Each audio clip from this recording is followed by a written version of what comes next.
Voting in progress. Oh, here? Yeah. Are you there? Just gonna hit pause. She's fooling around. She's not done this before. Late Wednesday You see the night, pause second button? meeting in Rochester at Right. 2:00. Nope, where it says pause. Good afternoon, everyone. Fred, good afternoon, Fred. Just a quick update. We took my wife to the hospital the other night, so my mind has been a little preoccupied. I could stay with you for a while, but I'm gonna have to jump off most likely before the end of the meeting. So if you need votes taken, I would appreciate if we can move them up to the top of the agenda, if that's at all possible. We'll attempt to do that. Thank you. Sorry to hear Thank that. you. All right, let me start over. It's 12:10. This is a meeting of the Town of Brookhaven Industrial Development Agency Governance Committee, Wednesday, May 15th. The following members of the board are here: Mr. Callahan, Mr. Talley, Mr. Rose, Ms. Scheit, Mr. Trotter, Mr. Braun, and by Zoom, Mr. Grucci, a quorum, Mr. Our minutes of our meeting of February 27th have been sent to everyone. May I have a motion to accept those? Motion. Second. Second. Questions or clarification? Hearing none. All those in favor? Opposed? Aye. Carried. Lisa, I will turn it over to you. Okay, thank you. So.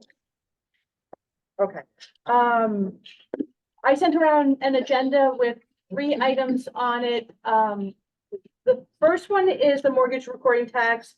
The next one is the uniform tax exemption policy, and the last is spec warehouses. And as I thought about those 3 different items, I realized that maybe all 3 of them should really be addressed in an update to our uniform tax exemption policy. So I'm gonna kind of talk about them a little bit, free flowing between the 3 of them, because I think they all intersect and have to do with our UTEP. So one thing in our UTEP that I have mentioned previously that I think this board should consider making changes to is the section in it that deals with market rate housing and what we require as far as affordable and workforce components to our market rate housing section. Right now, we require 10% of the units to be affordable at the 80% of AMI rate. And just for reference, the AMI for Nassau Suffolk I've got it for all different family sizes, but let's just say a family of 4 is $156,200. For one individual, it's $109,350. So what that basically means is that right now, to qualify for one of our affordable units in one of the market rate complexes, you have to make no more than 80% of $109,350 if you're a single individual living in an apartment. Workforce, we require an additional 10% at 120% of AMI. So I'm not going to try to do the math. Fred will do it for us quick, but you make more than 109,350 to qualify for that. What we found is that the workforce is probably not really doing what we think it should do. And there's argument to be made that the affordable at 80% of the AMI is not really hitting the target group that we're trying to support. The town recently redid their policy, and they now require that 20% of units, that their affordable units are defined as 50% at 50% of the AMI. So we're at 80, the town is at 50%. And their workforce, we're at 120, the town's at 65. So there's a big delta, there's a big difference there. I don't know what the right answer is. I don't know where the sweet spot is. And keep in mind that any changes that we make to our UTEP, we have to do a public hearing. There will be comments. There will be people saying, look at it this way. No, look at it that way. The other thing that and this is minutia, but it's problematic, is that right now we say 10% are affordable and 10% are workforce at those rates that I outlined. When we have a project that comes in with an odd number of units, we end up with a half a unit, and it's not the end of the world, but it's always a little bit of a sticking point. Do we round up? Do we round down? So we need to just clean up that language, it's just a minor issue, but it's something to be aware of. Round up, yes, but, so having said all of that, I want us to have a discussion about what we want as far as you bring us a project with market rate housing. How much of it should be affordable and at what level? How much of it should be workforce, if at all, and at what level? So we have a couple of different things to sort of work through.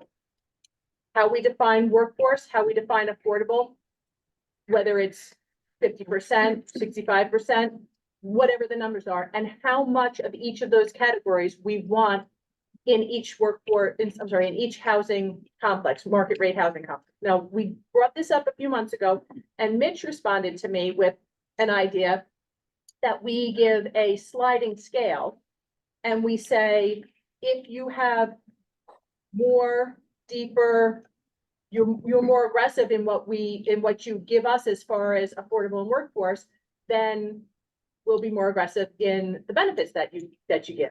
I do think that's one way to look at it. I do think we need to have a minimum though, because otherwise people are gonna potentially Wouldn't that say, be taken care of in the Camoin study anyway? Because they look at all the numbers, so if we're requiring a lesser amount, wouldn't that be taken into account anyway, without the sliding scale? yes, yeah, the Camoin will probably account for that, because what they do in those studies is find sort of that balancing, the point where we're supporting the project, but not more than they need, just the point that they need to get the project up and running and on its feet. So that would to stabilize it. And you know, some of these projects with the workforce has come in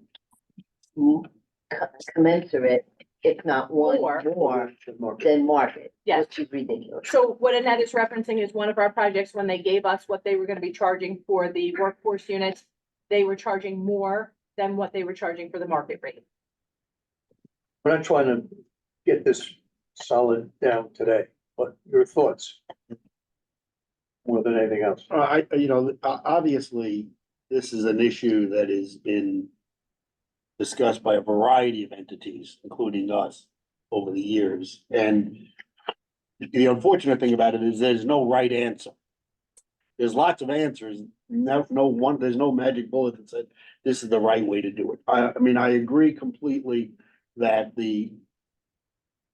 one of the standards shouldn't be more than market rate.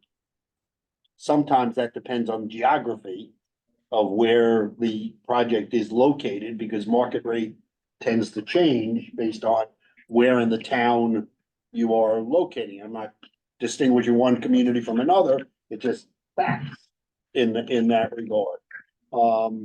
So, and you know, the other aspect one has to remember is that every unit that is less than market rate is subsidized by the other units.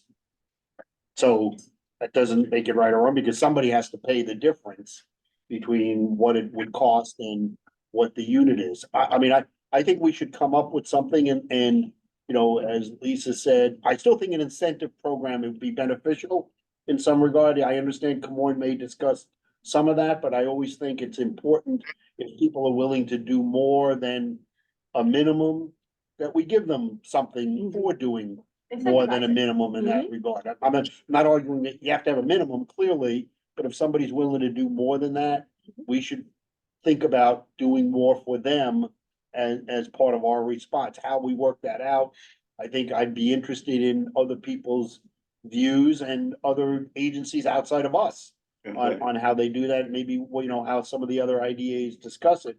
I think it's time to do it. And I think it's important to have that conversation, and, you know, and maybe send out a note and say, let's have a public hearing on it. This is what we'd like to do. What are your views on it? And then we can make a decision based on all of that input and our own views on the matter. That would be my suggestion. So typically, when we do a public hearing for the UTEP, we sort of rework it and we say, this is what we're thinking about. So I think we need to come up with sort of a plan of how to. Do we have to come up with, just asking the question, can we come up with issues we'd like to have them discuss as opposed to an actual proposal? Could we say to them, we are reviewing our workforce and Yeah, so affordable everybody's. definition. Comments on the same. What are your comments on that?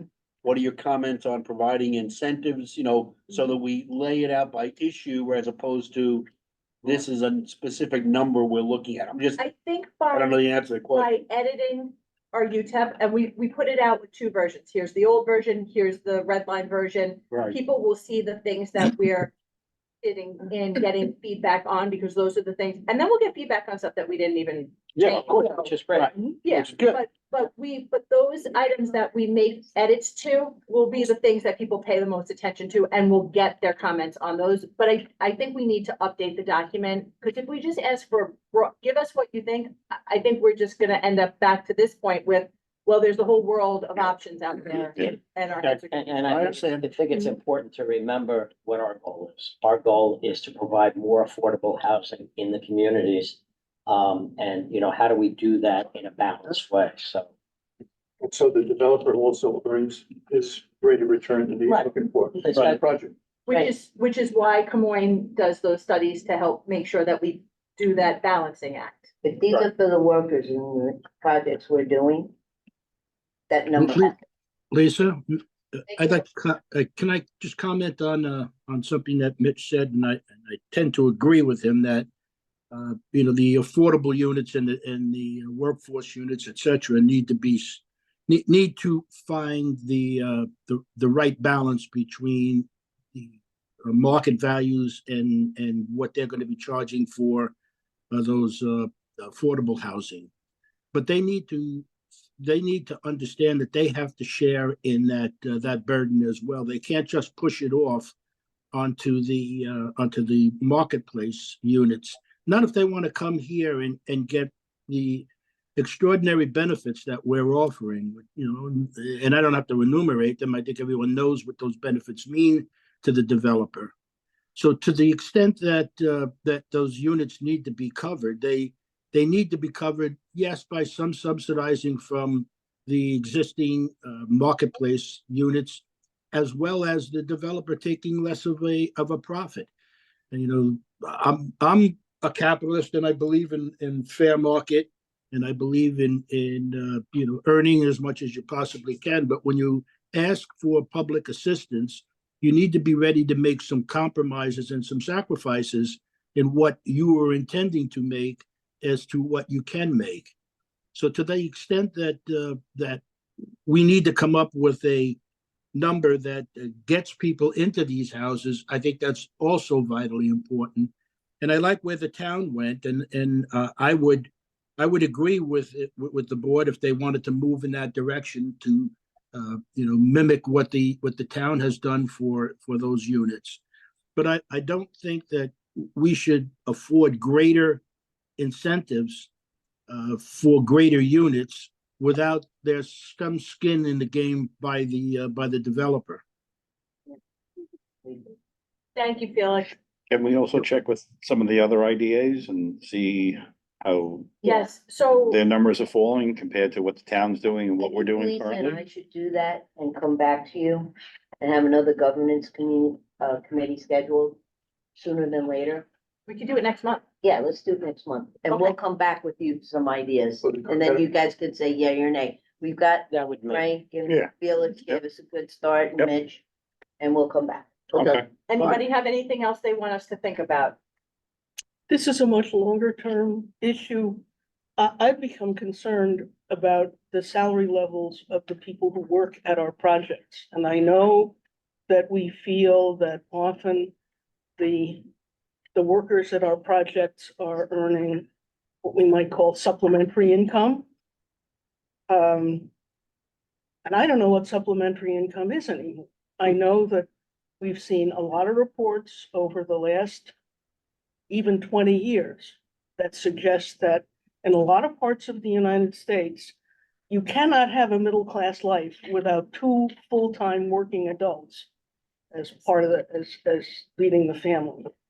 And the projects that we do sometimes don't provide a full-time working adult salary. the assumption is, well, these are people who are kind of cobbling together 2 or 3 part-time jobs in order to get there. And people do what they have to do. But should a publicly supported project be aimed at frequently, not always, frequently aimed at kind of keeping people in that position of having to cobble together 2 or 3 jobs in order for the other adult to all come together? And the numbers that we just heard of what constitutes area median income and for a family of 4, $156,000 a year. How many of our projects support whatever the half of that is? I don't do the arithmetic either. $75,000? Roughly. I don't see a lot of our projects providing that level of salary for what's assumed to be 1/2 of an adult pair with 2 children. So I clearly, this is not something that's gonna be resolved for a governance committee meeting next year, but I would hope that over the next several months, we could look at this. Long Island, everybody knows, is one of the most expensive places to live in the country. Okay. And if we're gonna support projects that create jobs, which is one of our primary obligations in this body, then I sort of feel that we should be paying more attention to the quality of the jobs and what happens to the people who get the jobs, if we're trying to make this a better town. And Marie, I can do a better job of highlighting that information because it is in all of our applications. So I will make sure that I articulate that just so that it's at the forefront each time you guys are looking at a project. That's easy, low hanging fruit. I can do that without, much effort. The yellow highlighter really works. Yeah, so I can certainly do that. And We don't ask them the type of jobs. I mean, we ask them how many jobs. Those could be temporary jobs, those could be construction jobs. no, they're not. they they're have not to- we construction So jobs. you're telling- No, we- Construction is separate. Okay. So if I tell you that they're creating 10 jobs, if I tell you they're creating 10 jobs, that's in addition to, those are the permanent So then jobs we need at the to facility. define those 10 jobs a little then- bit further.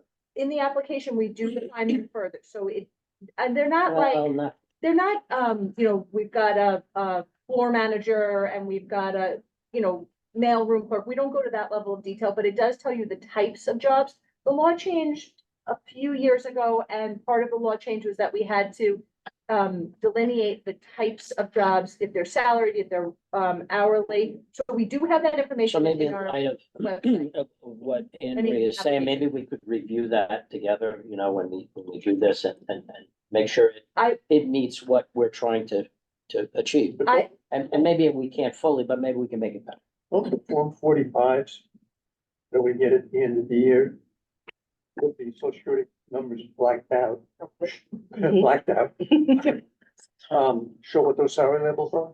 Yes, But we so, want to see it at the beginning. well, we get it at the beginning We also. do. So a new application Yeah. comes in, so I don't put it out in the packets because a lot of times it's got, private information on it. Sure, So sure. the application, what I see shows a number, Yes, but doesn't but I fully confirm. define it and, so that, No, it's pretty well defined, but Fred's point is that we could see what the actual salaries of the people who are already employed Yes. at this Mhm. company. We have that information. Right. Did it annually. right. And we get it before we get the application, just to confirm. But in And our it's not decision making perfect. as part of how many jobs is going to be created and what are those kinds of jobs and are they permanent jobs? Are they long-term jobs? Are they just, They are maybe we can, well, okay. Maybe the wrong word there. Are they Lisa? very, very part-time jobs or are they, so maybe we can better define it for ourselves so that we're able to, get a better picture as to, what Anne Marie is saying. If that's possible. Yes, and we can also, I believe that some organizations, do we need more chairs? No, I think we're good. Good. Okay. We got one to spare. I think that some IDAs give enhanced benefits to projects that pay greater salaries. Okay. So I think, and there's a way to incentivize those types of things. And So then we that's would great just- context that we would be able to have. Okay, I'll confirm that. And this is this is the governance committee. These are governance issues, so Right. this is So it's good discussion. perfect time to bring it up. Thank you, Anne Marie. And I Lisa, feel like- Lisa, you quoted us the medium income for a family of four. In today's environment, it's more likely you'll see a family of three than a family of four. What is the medium income for a family of three? $140,600. For a family of three? Family of three, and that's as of April, the end of April 2024. So it's very, very current Wow. information. So based on our current numbers, someone would need to make less than $72,000 a year in order to qualify? Do you do the math, Felix? No, 142,000 in my head is a little easy. If that's 80%, then yes. No, that would have been 50%. Yeah. Okay, so then no. So a family of three, if it's 100, let's just say 140,000, just for conversation, 110. 140,600. 80% of that, you would have About to make, 110, what is it? And half of that. about 110. About 110,000 Mhm. in order to be eligible for what we currently have as affordable units for a family of three. Right, so they have to earn less than 100 and whatever the number was. Yes, correct. And then once they hit that number, they're no longer qualified for affordable housing Correct. or workforce housing. Are the two numbers the same for workforce and affordable? No, workforce is 120%. Our workforce, as it's defined now, I'm only talking about us, because like I said before, the town has different numbers. Ours is 120% of the area median income. So in order to qualify for a family of three, in our current workforce, you make 120%. So what is that? 140, 60, like 170,000 or less, rough numbers. You would be eligible for our affordable units. In the workforce area, I'm sorry, in the workforce, not affordable. You're right, workforce. okay. Well, yeah, it sounds like some of those, we need to do a little work in tuning up those numbers and the philosophy that goes Yes. behind it. And I think we can come up with the right mixture to make it affordable for people, because as Anne Marie said, and I totally agree, this is probably, maybe this in San Francisco is probably the highest places to live in the United States. And when you think about it, the salaries aren't commensurate to what the cost of living is out here. And that's why people need those three jobs in order to get by. So we're gonna do a lot of homework in it, and Lisa gonna do a lot of work, and we'll have another governance committee meeting next month to try and narrow the focus on this. Great. Thank you, Fred. Yeah, so let's Whatever the date is. let's do a motion right now to set the for our June meeting to do a governance committee meeting. I think it's June 17th. That's off the top of my head. June 12. June 12th. Well, close. Does anyone want to make the motion? I will not see it. Not that I'm- Is there a second? Second. All those in favor? Aye. Thank you. Okay. May not be here yet.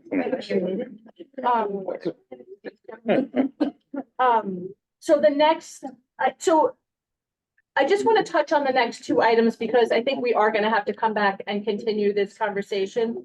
But the other two items on our governance committee agenda, you will be I here? think I will be here. All right, I'm scribbling this out. You can tell us later on. Yeah. Yeah, Or make the governance If- committee Probably for 11:30. 11. Well, that's how much a plane is. Figure that. Yeah, if we do 11 o'clock, that was fine. Okay.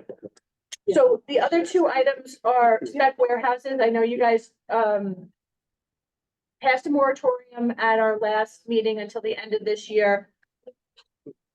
What we kind of talked about was when we get to the end of this year, is there anything that we want to do? Do we want to support spec industrial? Do we want to require that there has to be an end user? If we want to require that there's an end user, do you have a percentage that has to be occupied? Do you want to, I don't know, there's a lot of options. This is another one that I think you guys need to think through, but But we could throw some yeah, throw options out. throw If some you have options anything. out. Yeah, I mean, So we were talking before, you have to have an end user. yeah. Is that what we talked about last month? Entire building 50%, or a percentage? of the 50%. building? Oh, well, we didn't get that far into it. Yeah. It's more of, yeah, okay, all right, That's why we're talking about it. okay. I think in order to be fair to the developer on this one, we would need to peg that percentage number as to what perhaps their break-even number is, so that it's not, if we say that only 50% needs to be occupied on the lease, if that may fall short of what it's gonna cost them to build a unit. So my suggestion is, let's see if we can figure out how to work with the developers in order to develop that percentage number for occupancy. Felix, I think we're gonna have to have a standard, otherwise each one is gonna turn out to be different. No, I agree with that, Fred, and once we talk to a number of these developers, I think the committee or the board should be able to formulate what that percentage ought to be and make that standard for all development. That's, We will come back with that too. Okay. Okay,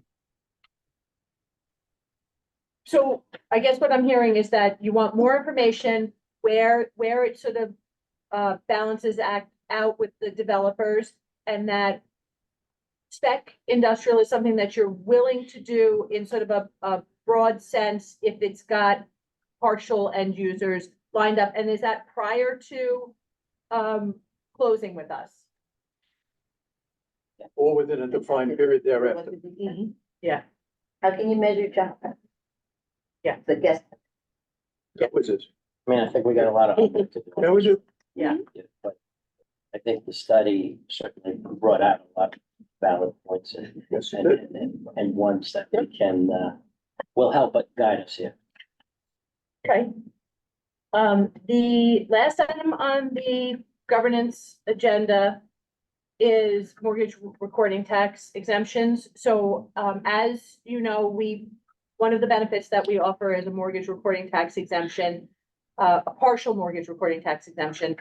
The MTA gets made whole in this equation.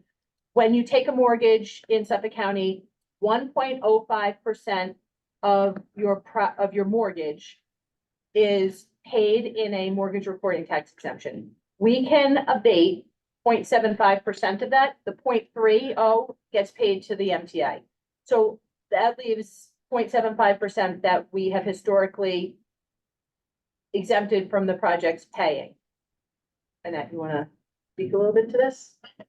Sorry. That was a quiz. the quiz, Mortgage recording tax. So yeah, we got a request. we got a request to actually start to charge that. To no longer abate Abate it. it. Yeah. So that's something else that we have to figure out. There's the it doesn't have to be across the board. It doesn't have to be every single project. I think we could probably carve out some projects and say, for this type of project, we would allow the mortgage recording tax exemption. 100% affordable. For instance, 100% affordable. If MTA is exempt, and they're exempt by state law, I know that. Who is left that would get money that is not getting money? The town, town, the state, the county, the villages. We collected a total of 2,555,000 last year. I think Is that the so. number? I think that was roughly the number. So, abated, Sunrise Wind was abated. abated. Well, taking Sunrise Wind out of the equation, Right. which is an anomaly. In a normal course, how much over the year would these projects be exempt from? I guess that's the question. What's the number that we're talking about? It could change year to year, but Yeah, it's I mean- about 1 million, I think 1.2 million over the past Total. couple years. Per year, yeah, No, but I mean, Right. total, for Mhm. all five, all four. right, taxing all the, jurisdictions, everything put One together. point $2 million. But 50% of that goes to the state, correct? Yeah, so. So now we're left with, okay, so now we're left with $600,000 on Long Island. That is not going to Villages. somebody because of our exemption. So just for broad strokes, it's about half of it, for a quick conversation, half of it goes to the town. It's not an exact science, but roughly, I thought that no matter. Half of the half, I'm sorry? Yeah, half of Yeah. the half. No, half of the Yeah, 0.75. 40, it's like 48% or something. No, Yeah, no, no, half- no. Yes, half of the half, Half yeah. of the half. Half So of now the we're whole. down to, so no, no, Okay. so, It's half of the whole. no, it can't be half of Yes, the it whole. is. No, We went through this. no, I know, but if you. We if you just get heard- an He's half already of the half. Example, it was Right. half. He said, So that's $600,000. we're 600,000, so that, To the so that the town, from what you're saying, is half of that, which is $300,000 to the town. The town gets roughly the 600,000. So there's the, if we're talking about 1.2, which doesn't include the MTA, Right, leaving half of it MTA. goes to the state, the other half. No, well, no. I'm just, maybe it's better if somebody put this all in writing, but from what you're saying, this is how I'm interpreting it. The total, leaving MTA out, is 1.2 million. Yes, Half of that is money that would have gone to the state of New York. yes, So that's 600,000. So now we're down to 600,000. What you're now saying is of that 600,000. Am I wrong? Because you're. Keep on going. Of that 600,000, 300,000 No. would have gone to the town of Brookhaven. 600,000 goes to the town of Brookhaven. And then they disperse it to the village or. No, but, no, No, no, no, no, no, no, no, no, no, we no, no, don't no. disperse I'm it. not arguing about disbursements. Okay. 600,000 goes to the town. Yeah. But how? End But of my story. question is how? It's It town. doesn't work it mathematically. Well, it's not exactly, It's this is broad. 48. they're all No, back. no, no, I understand, I'm not arguing broad strokes exact, but if you're saying to me, and I'm just trying to figure this out. If you're saying the total is 1.2 million. Okay. Right? And 600,000 of that goes to the state of New York. Yes, Or would have gone to the state of Yes. New York.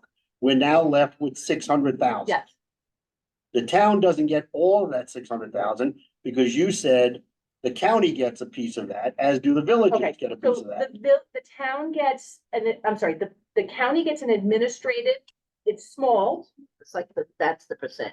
okay? And if it's in a village, If or it's in a I village. think it's all projects, a piece of it goes to the village, but again, it's a small percent. We're talking broad strokes, about half of it might be 47%, Right. it might be 48, it might be Right. 45, but Okay. about half of it goes to the town. So we're talking in your example of 600,000 that would go to the town, 600,000 that would go to the state. It's not to the penny. No, I get it, I Start. get it. Okay, so, okay, now, because my assumption was if the county is only getting a small portion, whatever that portion is, and the village is only getting a small portion, Yeah. whatever that number Yeah. is, the rest goes to the town, Yes, or would have gone to the town. Yes. Correct. Not does go to the town, Right. would have gone to the town, in that regard. yes. Okay, all right, But keep in mind, okay, we've had years where we closed 6 projects. We've Right. had years where we closed 20 projects, so Number it's changes. not an exact science, and some projects don't request a mortgage recording tax for various reasons. Other projects Don't get want it. it. Some projects take a large mortgage, some projects take a small mortgage. right, no, I get it, I And understand. we could look and give you an average, but it's not gonna be, it swings. We've got large swings in it, and we have had anomaly projects like Sunrise Wind, Right, where yeah. it was a large piece. And they took a mortgage? I don't know if they took a mortgage on it. Okay, I just knew that, Well, you were on the other side of it. Yeah. Well, if they didn't take a mortgage, then they would not have been included. that we were just included all the projects that were Okay. last year, so we didn't break it down, but we can break that I down can per break it down. project. And we could also say, we can use last year as a guide Been and here say, before. we did this project that was to Annette's point, 100% Yeah, affordable. all right, So well, he's been that here we're gonna before. pull out. I would argue that we probably don't want to abate this for the, what I'm gonna call the small projects. And I don't know how you define this, because I think what we want to do is help support those projects to grow. Right. So we kind of have to come up with parameters and thresholds and sort of say, this one is gonna be in, this one's gonna be out. If we want to do that, But the request was made of us, so we have to deal with it. yeah. All right, so if somebody could come up with a series of proposals, we can, And that, We'll and I take a would look work at on it. that as I well. think that's the best way to handle it, and then we can have an informed conversation.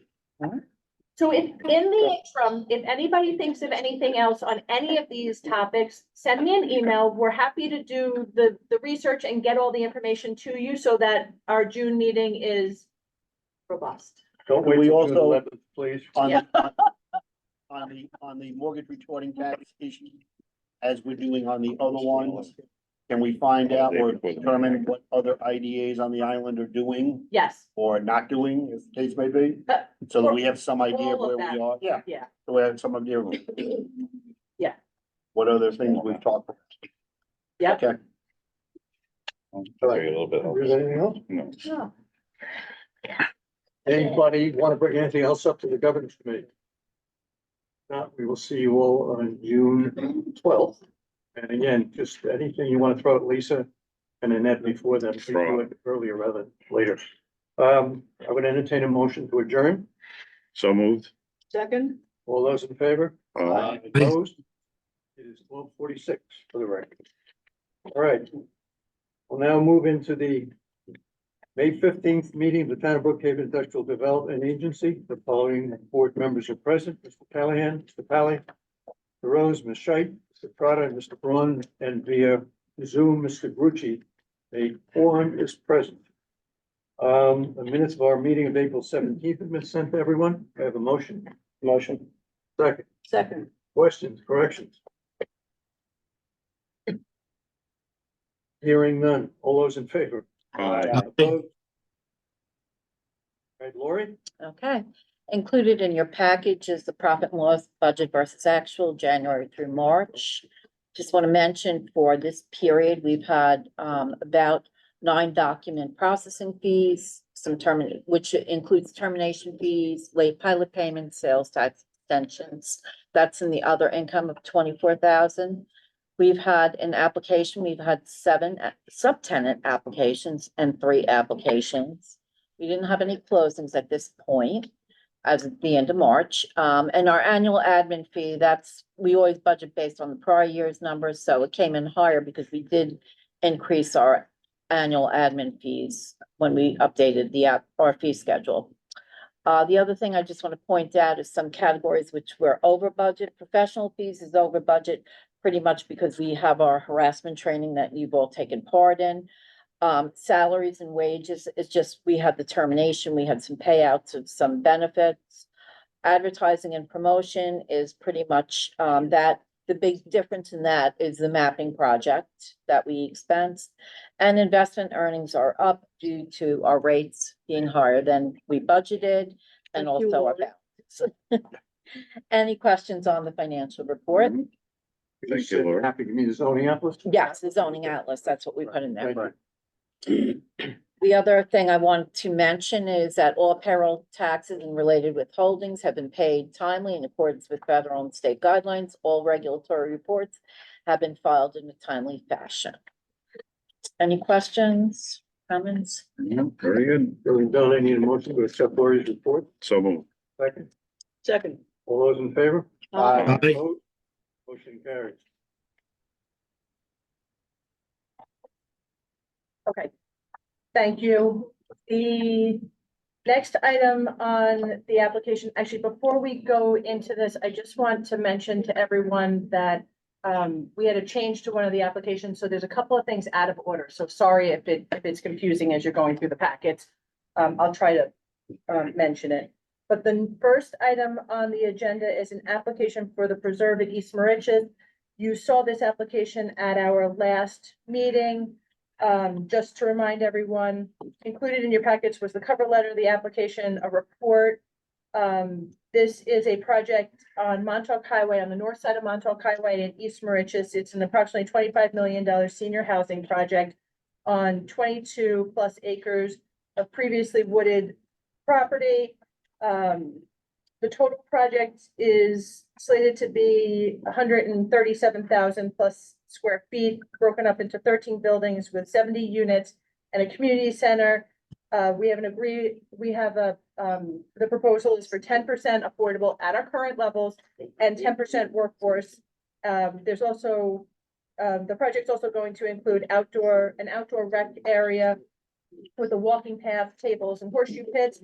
They are requesting a mortgage recording tax exemption, sales tax exemption, and a pilot. And the proposal is that they will create 3 full-time equivalent positions.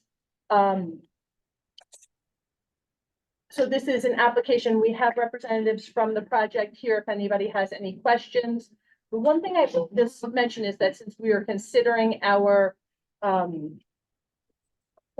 and workforce numbers, I don't know if you guys want to accept an application and then redo those numbers. So it's just something to think about. But I see, Mr. Curry, if you just make sure that you can see yourself, because then Do that. I have to be on camera. I see myself on that. Talk a little bit and it'll pick you up. Sure. Peter Curry, Barrel Fritz, 400 Arkansas Plaza, Uniondale, New York. And I can't see me. Stand by. No, go right over, just over Barry's shoulder slightly. There we go. And there you go. Okay. See my pocket square, my lower face. Okay. Okay, that should be enough.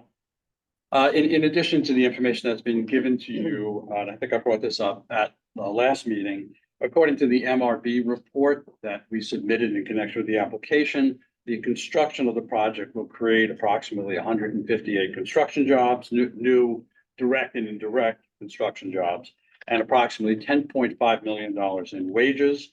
And the jobs and wages will generate approximately $28.7 million economic impact to the county and town during the construction phase. The operational phase, 3 jobs, as Lisa discussed, and those jobs will result in 28 direct, indirect, and induced jobs, approximately $1.5 million per year in economic impact from those jobs directly, and approximately 4.5 overall impact to the town annually. So the total estimated economic impact to the town generated from the construction and operation, $96.2 million. As you know, related companies to this applicant have undertaken 2 other projects with the town of Brookhaven IDA, both of which have been successful, or one of which is successful and one which is being completed. We think they're a good developer. They've done other projects in Suffolk County, and look forward to answering any questions that the board may have. One of the questions I had, you may want to tell the board, was, I think the construction cost is 25 million. Does that sound right? It says it back. And, you know, on the best case where banks are these days, and the last meeting, I think, you had put it out, or planned and put it out to a broker. I don't know if that's, results have come in, but, you know, at a fairly aggressive 70% of that 25 million, there still has to be a fairly significant piece of equity. And the question I had was where that equity was coming from. Sure. Well, a lot of the equity is already in the project with regard to the value of the land. So in terms of acquisition, but then also development costs, also the applicant has put in approximately $2 million of or soft costs preparatory to getting site plan approval, which it now has, final site plan approval, and then putting together the drawings so that it can get building permits. So those are included, and those are already have been paid or are, you know, effectively part of the project, part of the equity of the project. You know, and as the board knows, when you acquire a piece of property, once you get the approvals for it, that piece of property is worth a lot more than it was as a vacant land purchase. Approved site plan properties, there's a value on a per unit basis.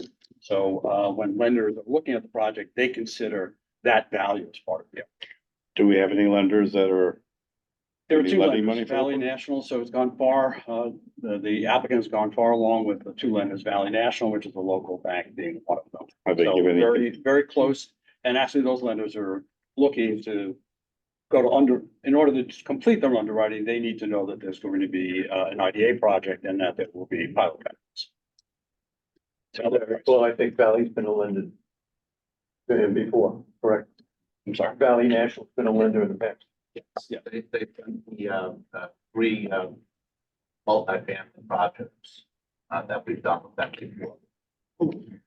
Does, question, does any of our conversation that we just had with regard to the UTAP and the mortgage tax, affordable housing, any of that? If there was a change there, does that change anything on your part? That'd be very problematic, frankly. Yes, both taking away a mortgage tax exemption and making any change, in affordability. So this project, I brought it to the agency a while ago, where we are. well, it took a while to get the application completed though, Peter. Understood. So, you know, basically, we don't just rubber stamp the applications when they come in. Agree that we are where we are. Yep, 100%. Yeah, so changes now would certainly change the budgeting that somebody does when they're anticipating doing a project. Basically, you run out your net operating income, you base it upon certain facts you think are going to be there. Well, I think it would be important, you know, whatever changes we decide to make, if any, that we provide some kind of lead time to projects that are that either have come in or, you know, do an effective date at some later date so people know what the new rules are. And we don't change the rules in the middle of the game. I think Correct. that's a fair way to do, whatever we change. Correct, but we I think still that's haven't a fair accepted one. the application yet. No, I so get it. Moving forward, we I haven't get it. accepted the application. I get it. The other thing, Fred, with a project like this, have we done 15 years in a pilot or no? Is that common for a project like this? Probably have not gone out of full 15 years.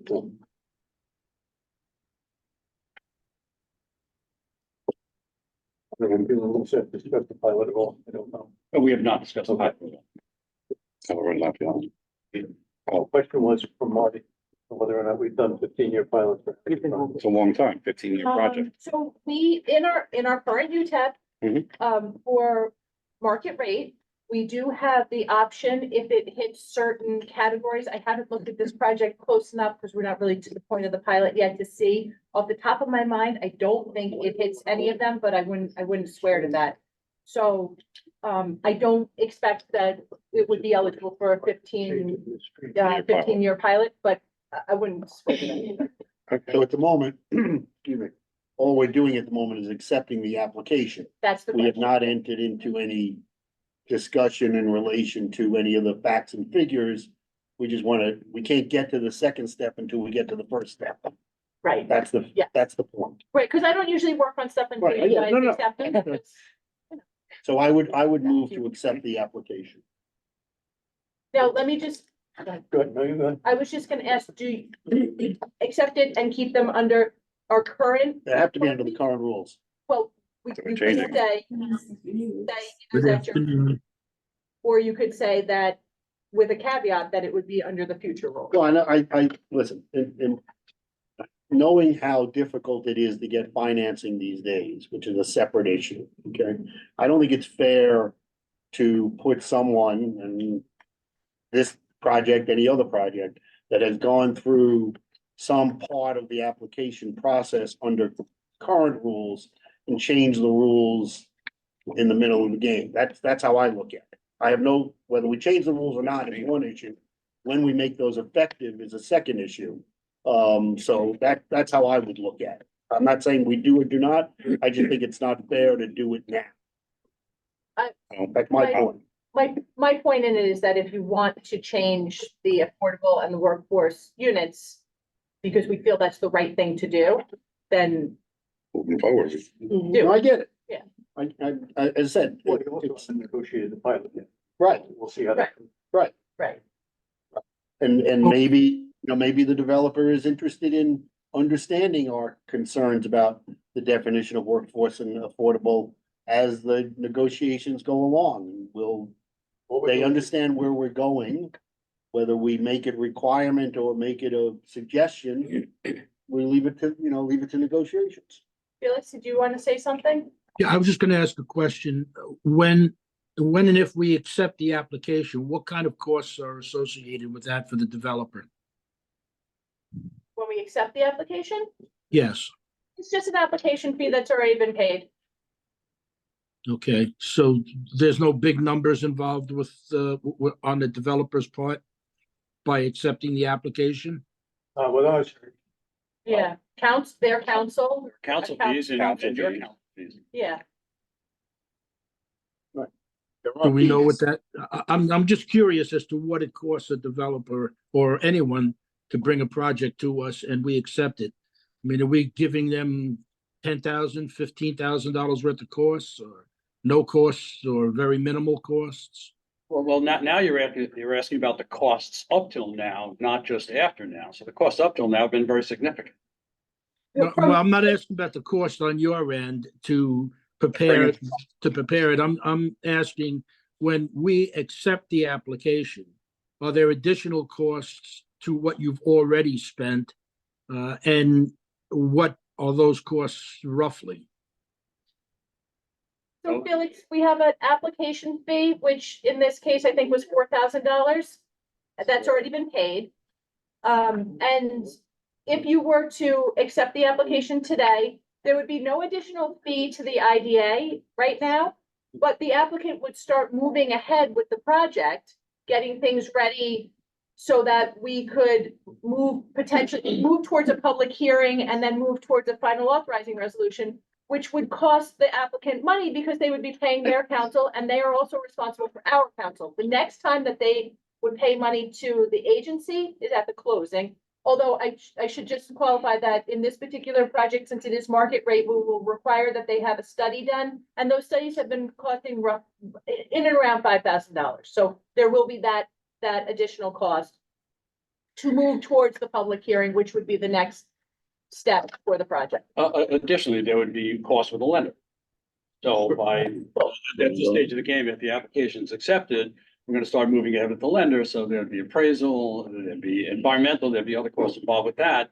Based upon the fact that typically when projects are accepted, things are worked out and they close. So in reliance on how things have gone up till now, significant amount of money would be spent on the financing side. Motion on Okay, I think I understand. The reason why I asked the question is I thought I remembered in the past when we talked about the cost to a developer, if we accept the application, was somewhere in the neighborhood of $25,000. But I'm not hearing that now. I don't know. I'm not sure what that was in reference to, Felix. Right, it had to do with the legal fees, the council fees, etc. Yeah, that's If I'm wrong, I apologize for taking up the committee's time. okay.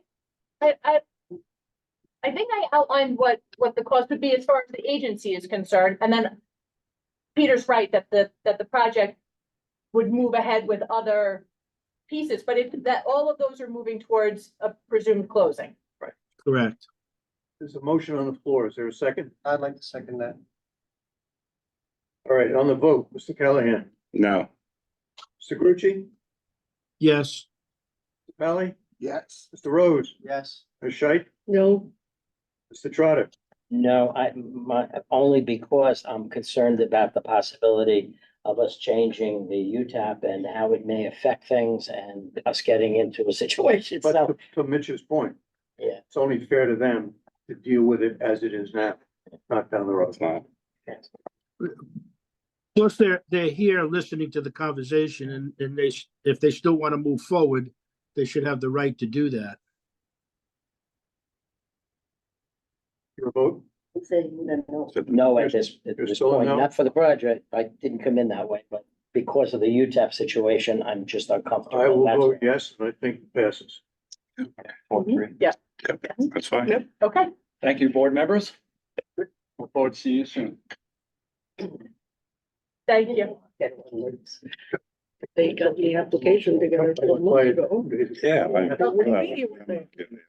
Okay, good. Thank you. You too. Take care. Thank you, Peter. The next item on the agenda is an application for, Horse Block 4 LLC. This is I have two purple glasses on my head. This is a Cressone leasing project. They are, this is approximately 19 acres. Their proposal is to build 20,000 square feet of warehouse for assembly, repair, and maintenance of trailers, containers, modular buildings, and I-boxes. They are $4.2 million project. They have told us that it would result in 20 full-time equivalent projects, and I might as well start right now. In their application, it explains that the average salary of the salary wage earners are 66,000. Annual fringe benefits are roughly 3,600. And of the jobs to be created, I'm sorry? 130. To annualized range of jobs to be created are from 41,600 to 137,500. So basically, that 20 jobs is going to be a mix of that, and they will all be salary wage earners, somewhere between, let's say, 41,000 and 38,000. So that's the breakdown that they provided. And what was the total number of those jobs? 20. And that's just to clarify, that's 20 full-time equivalent positions. That's 20 people who I shouldn't say 20 people, 20 jobs that will remain at the facility for the lifetime of our agreements. So it's obviously people come and go, don't misunderstand me, and it's full-time equivalent, so there could be some part-time employees in there.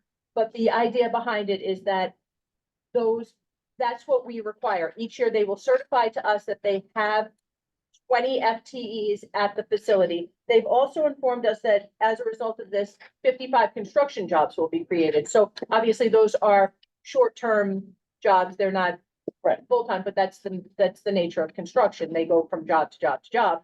But those 20, they will be required to have those jobs for the life of our agreement. And that sort of segues well into, they requested mortgage reporting tax exemption, sales tax exemption, and a pilot. And although the cover letter says that they're requesting a 10-year pilot, that was an error in the cover letter. The application, and it's been confirmed to me, they're requesting a 20-year pilot. And we have Before we start the deliberation, I just have a question for Annette. When I was in business, Annette, we did a lot of business with Cressone Leasing, and I became close with Peter Cressone, who has since deceased, but there has been a relationship between me and the Cressone family and their business operation. Should I recuse myself from this discussion and vote? When's the last time? That sounds like it's a long It time was ago. probably a good, I don't know, maybe 8 or 10 years ago. You're fine. Okay. Just wanted to be on the right side. So we have counsel is here. Eric, don't get up. He's got his leg in a huge. Carry those files around. Yeah. Does anyone have any questions? Looks like a good problem. Eric, you want to just talk about it for a second? Well, to Felix's point, the person that he dealt with is deceased, but the partners in this is through Horsebach 4 LLC, is wholly owned by Kunz Family Limited Partnership, and that consists of Lynn Cassone, Benamor, and Lori Kunz, who are the family heirs in this particular case. And they each have a third interest in this. The project has site plan approval from the planning board, which was secured in March of 23. And the reason that they're here is because they have several locations throughout the county, but they have this land, they seek to develop the land. If the IDA benefits are granted, then they will proceed with the project. If the IDA does not grant the benefits that they're seeking, the land is presently just used for storage, containers and trailers that are there from other locations. They would like to continue to improve with the economy going forward and developing this site as the development location with a warehouse. If you have other questions, I'd be happy to go in more detail. I had the opportunity to review the financial statements yesterday. Thank you very much. And they are in order. But they're very strong. We provided them to you on May the 8th. They're non-foilable. They're to be kept here as required now by the board. So it's duly noted on the document, sealed, Yes. etc. Yes. Thank you. Didn't want to see any issues with the policies of the board. Does anybody have any questions? Once again, we're looking to approve the application So moved. or accept the application, I should say. And this is for a 20-year pilot? That's They're the request. requesting a 20-year pilot, We, that's outside of our norm, but that is the request. That was what was in the cover letter and it wasn't the initial application. Yes. It somehow got revised unbeknownst to myself and I clarified Thank that you. with Lisa this morning. Thank So you. that it would be accurate. Make sure. so I said accepted, you said yes? Yes. Yeah, first and a second. Yeah, first and a All second. those in favor? John, did you get that? I did. Okay. All those Aye. opposed? The application is accepted. Thank you, Okay. members of the board. Thank you. And Eric, just so you know, you were on camera where you were. Somehow. Can't thank you enough. On the corner. I'm Okay, famous. What can I do? Your 15 minutes of fame Is now over. is assured. Thank you. Felix, you okay in time for a little bit? Yeah, for a little bit longer. Okay, thank you. okay. So next item on the agenda is a resolution for the Arab Station Road Logistics Center. To remind everyone, this is actually, let me just start with, in your packets, the cost benefit analysis, a study, the pilot was all provided to you. In addition, we've had a number of comments from the public hearing that we held this morning. Those have all been sent to your attention in advance of the meeting. A few of them came in shortly before, like, right, because we had the public hearing this morning, so a few of them came in. They were a mix of for and against. I would say probably more were opposed than were in favor of it, but it was a mix. This is, just to remind everyone, $140 million spec industrial project on the east side of Station Road, north of Sunrise. It's, the proposal is for 4 buildings at 528,000 square feet, and the total, yes, not each at 5, thank you. Total of 528,000 square feet, That'd be broken fun. up into 4 buildings. And they have told us that this project will create 130 FTEs. You want me to look real quick and see what the job numbers are in Yeah. it? that's right. Okay, okay. I just did. Okay. Yeah. But I'll provide that going forward. That's kind of the overview. Like I said, public hearing comments were provided to you in advance. And it's a final authorizing resolution. We have representatives from the project here if anybody has any questions. Welcome, Dan. Thank you. Hey, Dan. Hey, Dan. For the record, Dan Deegan, Torcelli Deegan Tirana, Uniondale, New York. Just to remind everybody, it was pretty fresh from last month, but yeah, we originally came to this board in February of 2022. The application was accepted. Since that time, we went through a pretty intense and thorough land use approval process. In February of this year, we finally received the final approvals from the town, the secret and the site plan, and from the planning board, so we're fully entitled at this point. We came back to you at the last meeting saying that we're ready to go, but we asked for an extension of time. The direction from this board was that we're not inclined to give an extension of time. Please come back on May 15th, have the public hearing and negotiate the pilot. We've done all that and be in a position to close, and then the board would consider it. We've been working with Nixon Peabody. At this point, we have everything fully negotiated, all the signing documents. We are in a position to close this afternoon. I mean, we've expended tremendous amount of time and effort and money to get to this point. And the only thing that we need in order to make this project a reality is to, this board's approval today. So, gone through quite the last 30 days have been pretty intense in getting ready for today. And we do not need a further extension. We're ready to go. We are not asking for mortgage reporting tax. I should mention that given the earlier conversations that we had. It's a 12-year pilot, which is consistent with UTEP. Sales tax exemption. Questions from the board? Is there a motion? Are we gonna have questions after the motion, Fred? Either way, but I'll entertain a motion initially. Okay. So I'll move it. Is there a second? Is there a second from the board?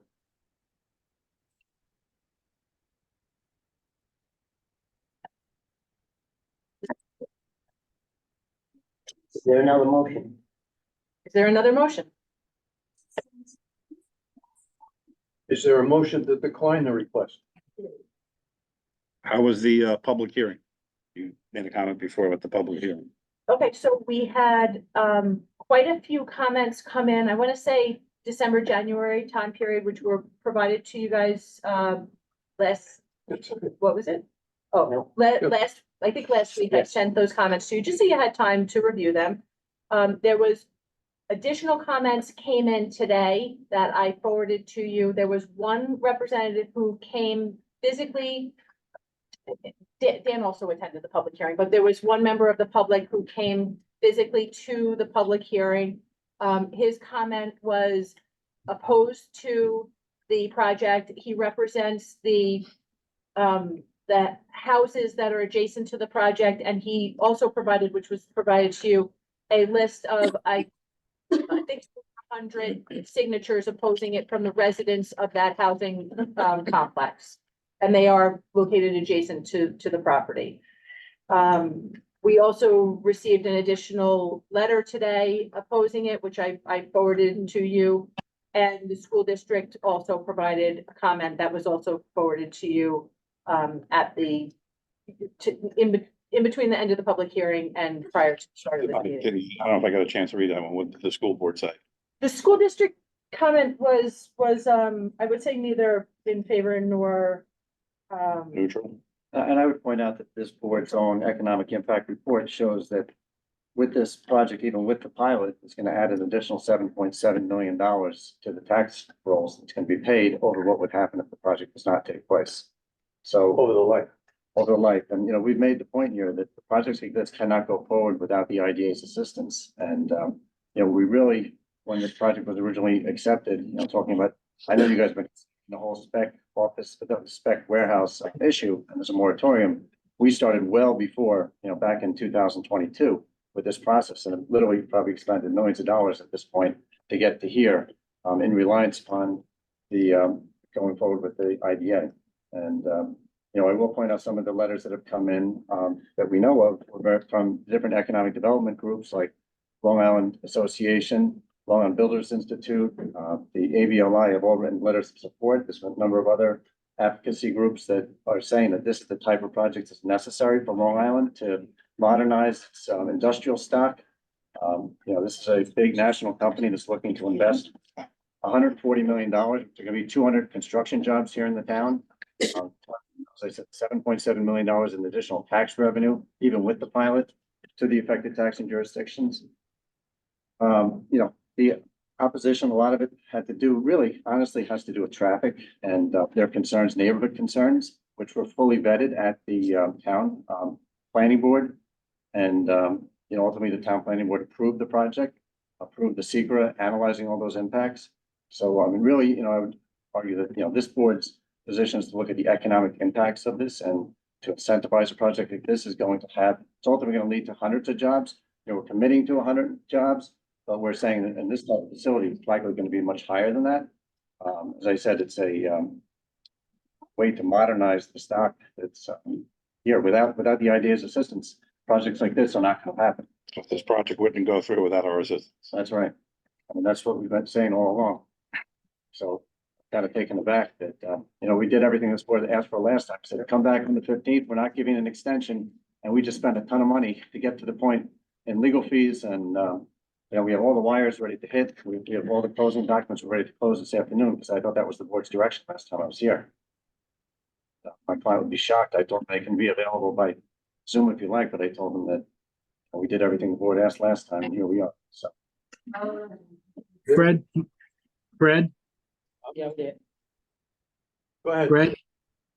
I'd like to put on the record the purpose of my silence on the second. as the board knows, and maybe the council knows as well, that I've been opposed to more of these types of constructions of very large scale buildings without further research and information on them. We just conducted a study that the IDA ordered that indicates that if we keep the pace that we've been keeping, we're going to have millions of square feet of these types of buildings strewn around the town of Brookhaven that are vacant and are going to have a deleterious effect on the quality of life for the community. But that's truly not in our bailiwick. But it's also going to have a financial impact to other businesses in the area, certainly smaller types of businesses. So I would welcome them to come back after we've finalized our requirements for these types of buildings.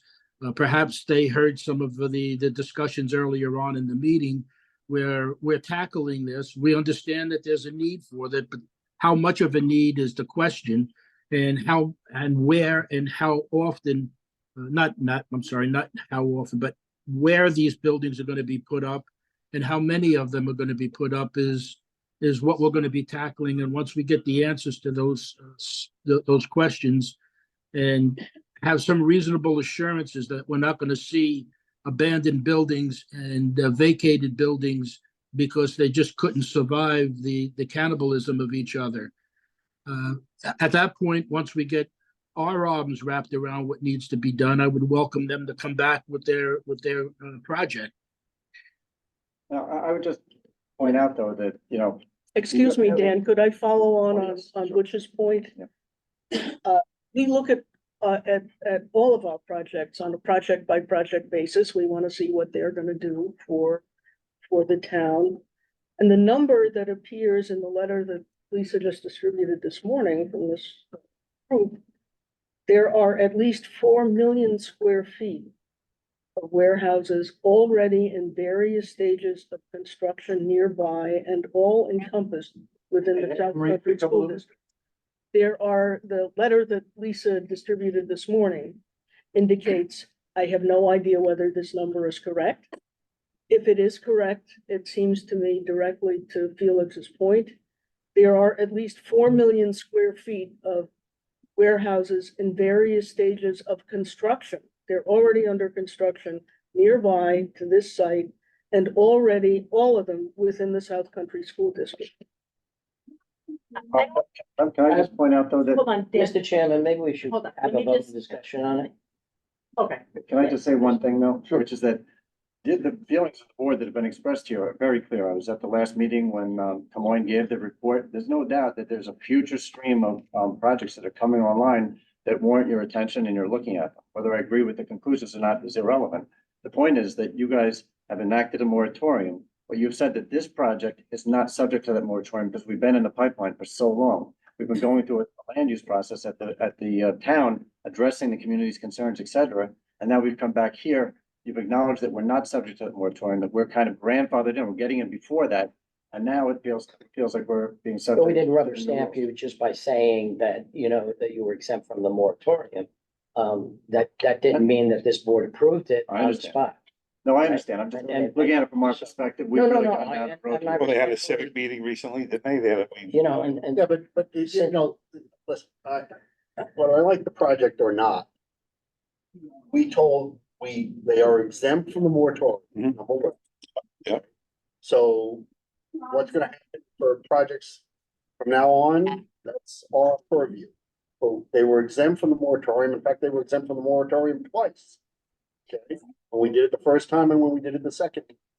Number two, the letter from the school district, and is disingenuous to say the least, okay? There are no school children involved unless we have school children now That's living. not the school district's letter, just, No, there was a school district letter from the superintendent yeah, on South Country yeah. that you've handed out. I thought. Wasn't that the one we got today? She said We this got- we morning, I didn't got- get a chance to read it. Someone from the Rather school than district- belabor the points, Mr. Chairman, could we Yeah, have a the vote on initial this mo- and make a motion The to, initial motion I don't did know. not have a second, there's an alternate motion. I'll second that motion. Who made the first one? No, to have a, To deny? Well, that's a You separate need a motion. motion. I still have a motion on the table Not to yet. accept the, I'm sorry, Mitch? my motion is still on the table to Okay. But you didn't have a second. approve. so- So if we don't get a second, we don't get a second. I just think I think that's a mistake by not following through. You know, we told them at the last meeting exactly what they had to do. Whether we thought they were gonna do it or not, it's a different question, but they did it, okay? They engaged we had a public hearing. I take no, the land is zoned for this purpose and has been approved by the planning board. So to yell at us about traffic and other issues like that, that's not our responsibility. That's the town's responsibility. The town has already approved the project. In fact, from what I read, they approved it twice. So those issues, they're in the wrong place. If they had problems with the traffic and others, the planning board was the appropriate place to be. I'm not a planning board member, an IDA member. We don't have any school children involved here. We have no discussion about the tax revenues, because whatever tax revenues are gonna collect from the school district and others are gonna be substantially more than are collected.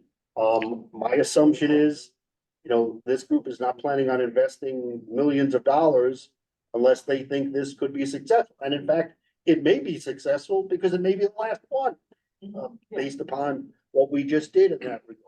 So for all of those issues and for what we've put them through, we could have said at the last meeting, we're done with you, don't come back. We didn't say that. We all said, here are the things we need you to do by May 15th. And they did all those things by May 15th.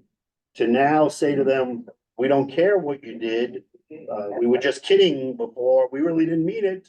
I don't think that's fair. I you know- don't think that's fair, Mitch, with due respect. I Yeah, mean, that's the public hearing. I think that's wrong. Well, Mitch, I'm gonna second your motion because I take seriously what you said about the obligation of this board to treat those who come to us fairly. Thank you. Right now, you need a Mitch, with all due respect, the traffic issue and the planning board issues were not my concerns as a member of the IDA. My concerns were very clear, and that is, are we continually approving these behemoth buildings that are gonna ultimately be a drag on other industrial development in the area? And I don't think that we're saying to this developer, you can never come back. I think what we're saying is, let us get our arms wrapped around what needs to be done so that when you do develop this building, there's a fair chance that it can be successful and be productive to the town of Brookhaven rather than a blight to the town of Brookhaven. You're not, you've been around long enough to remember the shopping centers issues back in the early 80s and late 80s and 90s, where we had them just about on every street corner. We were just approving them left and right until the music stopped and there was no more chairs for them to sit in. And we ended up with blighted buildings that we had to create, well, not specifically as a result of that meeting, but we created on this board a division or a methodology of looking at blighted buildings to try to figure out what to do with them. And those were buildings that only had, 10, 12, 20,000 square feet to them. The fact that we might be stuck with millions of square feet of abandoned buildings in the town of Brookhaven is not the direction I believe the IDA ought to be taking. And a question for the developer, if I may, do you have the building, the square footage leased at this point? No, because that is not the business model. Aries is a big national company that has thousands of these sites around the country. And their business model, they have a whole stable of national tenants When the buildings are being built, that's when they get leased up. They're gonna invest $140 million in the town, which I guarantee you, they have a lot more to lose than anybody on this board by making that. They feel very strongly about the market conditions. There was a market study that was submitted to this board that shows there is a demand for this. I understand the Cavogne report, but I think the biggest point is that that's why you have a moratorium, because you are concerned about these things. We're before the moratorium. We applied back in 2022 and went through a process. in But Dan, reliance we on didn't this. prejudge that study. You know, we didn't, you know, we had feelings, obviously, which is why we asked to have it updated. But we didn't, you know ahead of time what the end result was going to be. And to negate the study and the information that's in there, and this town get filled with empty warehouses at a later time is a concern that we have, not you, but we have to have on this board regarding our actions and the result of those actions and the The last incentives one. that we gave I know. to do that. And by saying that you could be, that we exempted you because you came in at that point of our decision to go in that direction, didn't mean that you got approval or not approval at that time. Correct. I was And in agreeing light for of the them to come back study, as well. that has some. No, I was agreeing for them to come back, but At least I I can't drive negate around it. seeing I empty respect, warehouses. respectful of everything you said. But, you know, I also, you know, want the opportunity to look at, some other issues. And All right, I- there's a mo- Can we let me- have a motion? let me- Yeah, you have to have a vote. Yes, because there's a Amber motion on the seconded floor the to motion. approve, let me go in reverse order. We normally do here, Mr. Trotter. Yeah, I've reviewed the ARF application, the public comments submitted, the video at the Greater Bellport Coalition, and the comments made by the ARF representing stated that they were not 100% sure that they would pursue the IDA application, but put it in anyway, which is in direct conflict of the application submitted to our office on January 4th of 22. In that application, the applicants stated that without the IDA benefits, they would not be able to proceed.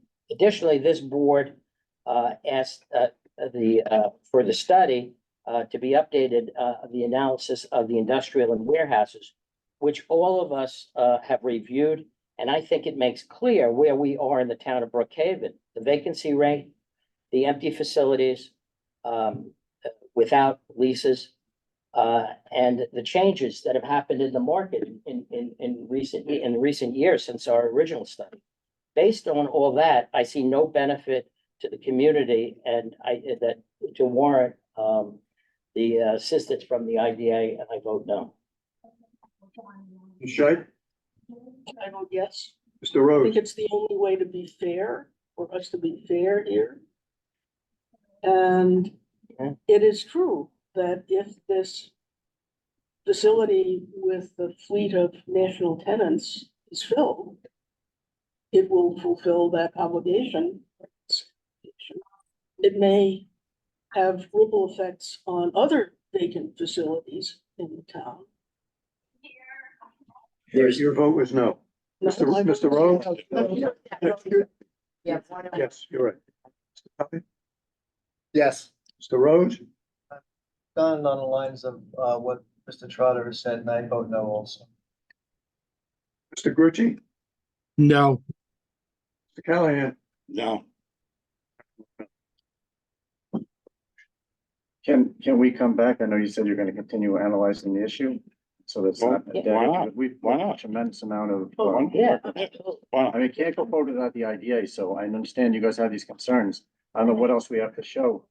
You know, we were, I think we have to need the opportunity to review the study collectively to see how, you know, what we need to address and certainly you can come back. Yeah, we're gonna talk. a You little always bit have more. that we're gonna talk more. See if there's a way, yeah, I'll be in touch. Thank you. okay. Thank you, Dan. council, before you go, council, I just Yes. wanted you to understand that you are welcome to come back with your application. For my one vote on the board, I'm gonna be looking to see how much square footage is under lease before we issue our benefits package. And I understand that developer's business model is to build, you know, close to 500,000 square feet on spec and then, you know, in hopes of getting tenants to fill it. Or my particular position is you can build a million square feet, as far as I'm concerned, as long as you got tenants in it. So, you keep that in mind for my one vote on the board. Well, we would love the opportunity to come and even meet with you and show you what they have at their other facilities and the success that they have. I mean, this is not only Aries that does this. There's a number of large national firms that do this with a track record. They always get filled. People aren't putting $140 million in to have an empty building, believe me. But we've also. I understand that, and they're following their business model. And after we put our arms around this situation, we'll have a business model to follow. Yeah, and what I wanted to say was, we've looked at other applications, maybe not as large as yours, but some large projects, which we've heard who was coming and potentially coming in, that didn't turn out to be that. So that also weighs, on how we're making our decisions, or at least how I make my decision, and the responsibility of empty buildings around this town. So those are the things. We have 4 buildings that are currently empty, comparable to this project, that have not yet, they don't have end users yet. I remember here how They have a some, model Yes. and they would come. right. Parallel. But the other thing I would say, which I mentioned earlier about the modernization of the industrial stuff, you don't want to be in a position where you're trying to, it's like protecting Blockbuster, you don't want to protect low, like protecting That one low close, ceiling, right. old style industrial stock by not building new stuff in order to protect the existing Understood. warehouse. That's a big mistake. in terms of- But I think it's a big, it's a large concern, obviously, and we've got to just kind of work through it. Well, I welcome the opportunity to meet with people, try and get you guys moving along here and come back to you. We will And do that. you have some thoughts. So Thank you. Yeah. we don't want to be dead yet. So, okay, thank you. Thank you, Dan. Okay.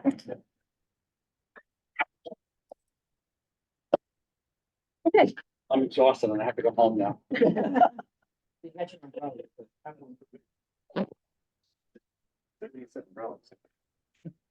Oh, it's on the floor over there.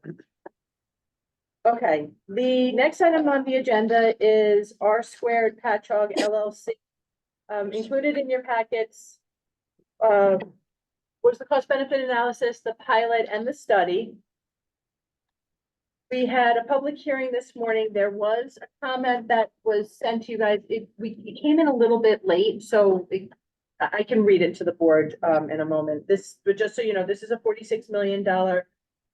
approximately $46 million project. It's on Main Street in East Patchogue. It's slated to be 91 rental units, split between 1 and 2 bedroom units. They have agreed to our 10% affordable and 10% workforce as it currently stands.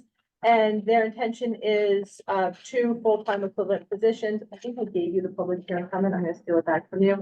So this came from the school district. They participated in the public hearing, but didn't make comment after the hearing. They followed up afterwards. It says, on behalf of the Patchogue Medford Union Free School District, we'd like the town of Brookhaven IDA board to consider our comments regarding the proposed pilot schedule for the above named project. It's R Squared Patchogue. We respectfully request that the agency consider increasing the proposed pilot schedule so that any 1 year is no less than the tax revenue received for all tax jurisdictions. I think they mean taxing jurisdictions from the 23-24 tax year. According to the town of Brookhaven statement of taxes for 23-24, this amount is listed as roughly $152,000. Increasing the amount of the pilot will ensure that the residents of the Patchogue Medford Union Free School District are not adversely impacted by the proposed pilot agreement for the first 4 years. Thank you in advance for taking the time to hear our concerns regarding the proposed pilot schedule. This is basically what they paid when it was a Mediterranean map. It's been knocked down, so it's raw land. Right. Yes, so that's what they're saying. Since the former facility, the previous facility has been knocked down, what the school district is asking is that we go back to that old number to start the pilot rather than what the land only is now. The reality is, though, if this project were not built, if the IDA were not involved, the town has already reduced the assessment. They're going to get I think off the top of my head, $90,000. I could look and see what the actual number is. So that's sort of what they brought to us in that letter. That was the only comment from the public hearing. How much how much, I'm trying to find it in here, I can't find it. Go ahead. How We much, just got it today. how No, no. much would they, if the current assessment on the vacant land is 90,000? I'm gonna confirm that. Current tax bill, not assessment. Yes, Right. yeah, current tax. Current bill. tax bill is 90,000? I believe so. Okay. And the current taxes paid is 152,000? That's what they paid 23, 24. Right. So what is the pilot assumption for this year? 90,000? We're pulling it up now. I don't know why I can't make any of these things work. I couldn't find it anywhere. Barry had, Thank you, Barry. No problem. Thank you. Okay, and I was wrong. So 152,000 was what the taxes were when the Mediterranean Manor was there. Which is when? What Um, year? What tax year? 23, 24. Probably. No, 4 we're in years. 23, 24 right now. 22, 23. Okay, 23, 24, no, right now, because they just knocked it down in February, so that's what was paid for this year, 23, 24, $152,000. according to the letter. I Okay, didn't confirm whatever. it 100%, Go but ahead. yes, Go ahead. thank you, Barry. Yep. The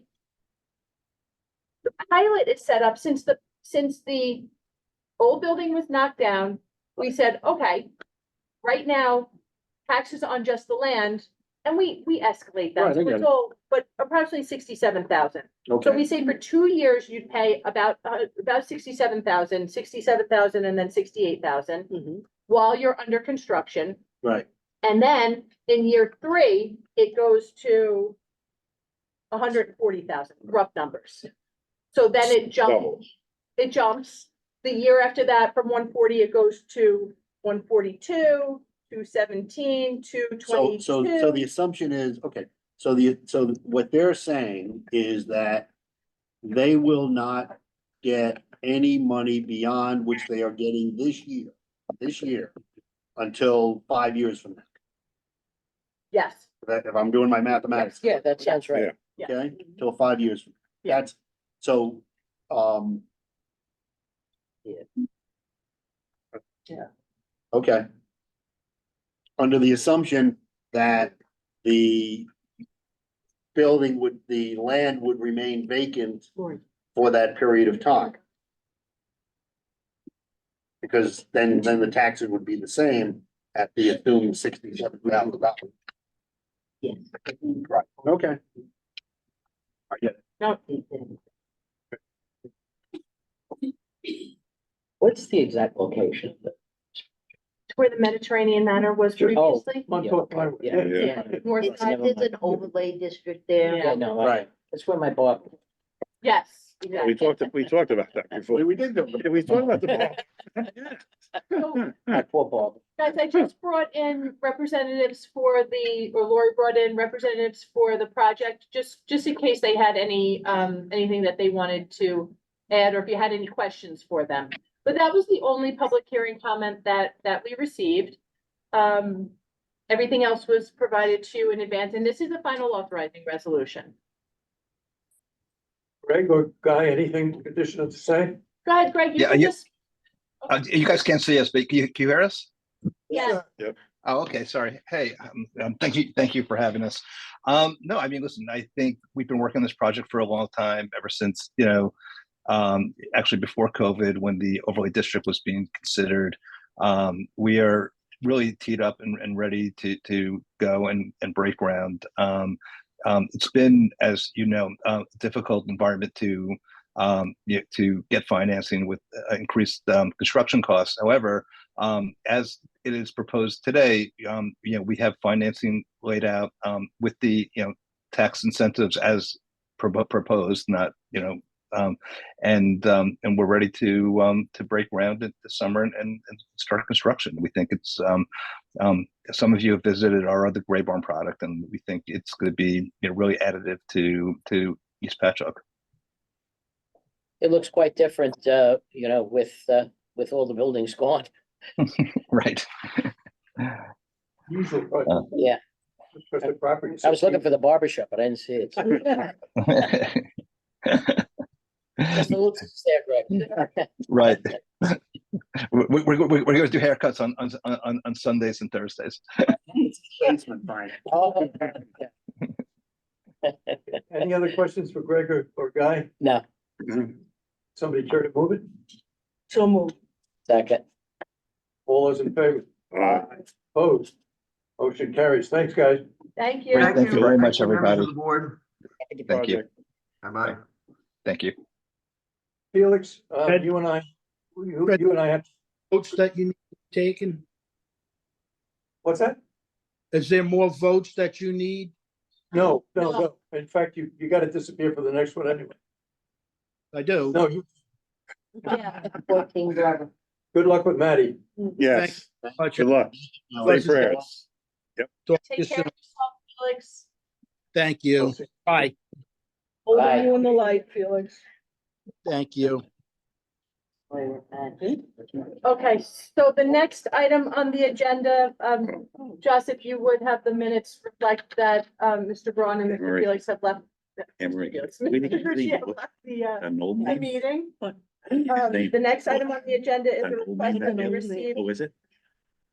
a request that we received from 14 Glover LLC. Just to remind everybody, this is the former, county, Foley Center, the former county-run, Nursing home. thank place. you, I couldn't think of the nursing home. That then Brookhaven Memorial Hospital, now Long Island Community Hospital, or maybe they've got another name. They bought it. It's been in the paper that they are in the works of selling it back to the county. So we received a request to waive section 11.1, which is the notice requirement for their termination. My understanding is that they expect to terminate with us shortly, and they just asked that this board waive that provision. Howard, did you want to add anything? I think you explained it adequately. Okay, so that's, You need a motion. yeah. we So need a moved. motion. Second. Thank you. All in favor? Aye. Okay. Motion passes. Did he go for? No, he's just out. He's just So out. then, where'd the name come from? A nickname that his family had, Butch? Okay, thank Yeah, you. I like at a meeting several years ago, I was honored by being told by him that I could call him. Okay, there you go. Okay, yep. Okay. No, I won't, no, I won't. Felix to me. We only have a few more items on the agenda. The next item is the job creation numbers. As you guys all know, you approved Paris at our April meeting, and part of what's in Paris are the job numbers. So we approved all of that, but then what we usually do is, and if you're good with this for this year, Fred and I will do this again, we go through and we look at anyone who didn't quite make their job creation numbers. We go back to them, we ask for an explanation, some of which they know it's coming, so some of them already provided it to us. But then we go through all of that and we present you with the anything that we need the board to sort of go through and vote on and say, does this rise to the level of concern, or is this a reasonable explanation? So if you're good with it, Fred and I will gather the information, request information from the projects that haven't met their job creation information, and in the next few months, let you know where we are with those. We Please go received forth and bug them. I'm sorry. Please go forth and bug them. That's every day. Yeah. We received a notification from the Long Island Business News that the top industrial project in Suffolk County, which is Brookhaven Logistics Center at 1001 Expressway Drive North, which is the WF, I think 12, I mixed them up, project, that they are being honored, and we are associated with that project, so we are also. Even though it's empty. Wait, which one is this one? Which one is this one? It's the. W12. It's the spec industrial on the north side of the expressway. One of The topic of the afternoon's conversation. Number one. Can't make it up. Wow. Hey, can't get off that side. They're getting a award from the Long Island Business News, and we are, Really? yeah, so but also, There's the nobody- top industrial See, project if for it was Suffolk full, I'd County. get two. Be tough if they filled it. Well, they have solar. That's, They will. okay, that's true. Good point, good point. Pine Hills Country Club in Manorville, which is, the Heatherwood project that we supported. They're also getting the top residential project, and so we're associated with that project also.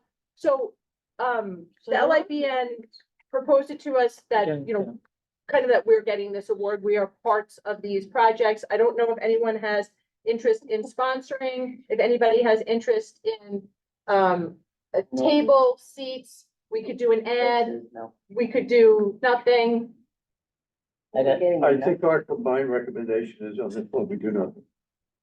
I would agree with. But be aware that these awards are being, given and that our name is involved in them. And if somebody wants to attend, then that would be fine. Yeah, if anyone wants to attend, Yeah, let as me know. opposed to, you know. Sponsorship, yeah, definitely. This looks like the same people that were at the last one. Well, Yeah. no surprise. The same people. I Make wanted to sure just, that the, what is it, the Brookhaven landfill action and remediation group gets an invitation. Looks like they cut and pasted the last one to this one. okay, so the next thing I just wanted to let you know is that we sold the vehicle. Lori will obviously outline this next month, but we did get, over $24,000 for Oh, the. there you go. Very nice. Lori, excuse me, that's about what it was on the books for? Or, No, it was depreciated further than that. Oh. So big profit. low profit, yep. Yeah. How'd you guys sell it? Because One of Lisa those car took cash things or something? Yes. Oh, okay. Yeah, okay. Sight unseen, they bought Yeah, it. okay, there you go. Auctioneer. Yeah, we had an auctioneer put it on their website and, Boom. Same way the town. yeah. Nice and clean. The next item on the agenda, which isn't actually on, I just wanted to bring up two things. One is that I know I sent this out to everybody, we scheduled the LIBDC dinner for Monday, June 26th at the Home to Suites. That's in Yaphank, that's the AVR project, so it's nice we're highlighting one of our Yep, projects. And we are going to have a welcome, Fred will do a welcome, Supervisor Panico will do a welcome, and then Assemblyman Thiel and Senator Murray will do the same presentation that we had them do last year, which I think was well I think it was received. very well. Yes, it did, yeah. And, Very and well received. Mitch, Yeah. we might want to discuss having you do, Whatever. I can say two words because it's more important that you introduce that. By the way, did Ryan get in touch with you? Not yet. Okay, I'll talk to you about that. Okay.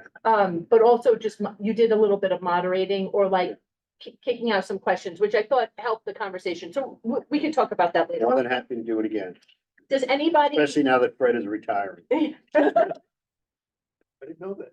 Oh, yeah. Theo. Whoa. Wrong Fred. I thought the bathroom, I Does I gotta stay with it here. We move fast. Does anybody know that they want to attend? You can let us know later on, but I just figured. I'll go. Okay. Yeah, I go. I'm in. Then we could go over to Yeah. our place, Okay. Southport. Give it So in there. if you do We- want to attend, you can let me know later on, but It's in that- I have Where three the so far. Walmart is, they built a bagel store and a brewery. Oh. And they call it Southport Yeah. because it's construction guy and some other Apparently a gentleman. lefty. So I kept bugging the lady saying we should go out one time and have a drink. So we did get together. Lisa came with her daughter. Amy's not here. Josh couldn't make it, so maybe next time. But it was just a good couple happy hour, a couple hors d'oeuvres and stuff. And it was another one that was part of the project. I went through there on Monday. It's absolutely unbelievable what's going on at the. Isn't it? It's, yeah. I mean, Walmart is huge and the parking lot was full. Yeah, they have a nail salon, a bagel store, a liquor store. It really came. But do they have a barber shop? No, I gotta find, no, not yet. Right, the retail is not ours, Yeah, right? retail- No, but if we didn't do our project, it wouldn't, it would be no retail, correct? Okay. The only other item on the agenda that I just wanted to bring up is that we did a nice push on getting new furniture and getting the office spruced up. And then we took a little bit of a break, but I think we're ready to make a few more purchases. So, for one thing, I think these chairs have seen better days. Yeah. Yes, yeah, Yeah. I would agree. Yeah, Really okay, good. so we have, Probably why I had an algae factor. Could be. Hair. Anne Marie's sneezing now. So I don't know if you've noticed, but we haven't done anything over here, so these are a little bit, rough looking, they're just here But we basically to have. hold up the radio. That coat rack is big. So what I'm asking is for an allocation to sort of, we didn't spend all the money that was allocated last year, but an allocation to, at this point, I think we need to get new chairs. They could match too. Yeah, That'd be nice. yes, yeah, we're gonna, Do two. Color coordinated? We're gonna do Yeah. two things. I think the allocation should be 20. If we may not spend that much, but just in well, case, if we do this area, it would probably be more than 20. make it 25. There you go. We certainly have the money. Okay, make it nice. Separately, at some point, we're gonna do some work in the conference room with things on the wall. Those of you who've been in the Reckless building, in the halls have been beautiful. Lisa and Amy went out to see the guys that did the Reckless project out at their airport the other day. And, we got some really neat ideas for what maybe. Okay. And not just But in that's, there, that'll be separate. All over. all around, some Yeah. pictures of our projects, We got lots of bare walls. a Yes, lot of bare Yeah, walls. yeah, a lot of yeah. bare walls. Well, we weren't sure we were staying or not. We should think of it Yeah. as canvas. Now that we know we're staying. I'll move to the allocation. So the furniture is 25. 25. Second. And then should we do the artwork when we have a better idea? Do you Yeah, wanna, yeah, okay, cause yeah, we're still talking. And then come back and give us an idea. of Yeah. what's- All those in favor of the 25? Thank you. Got anything else? No? You sure? No, that You was, done? that's enough. It is 1:55. A motion to adjourn. So move. Okay, we did 2 hours. Thank you. That was a lot. 2 hours. Oh. Yeah. You made it. Thank you. Taking the train.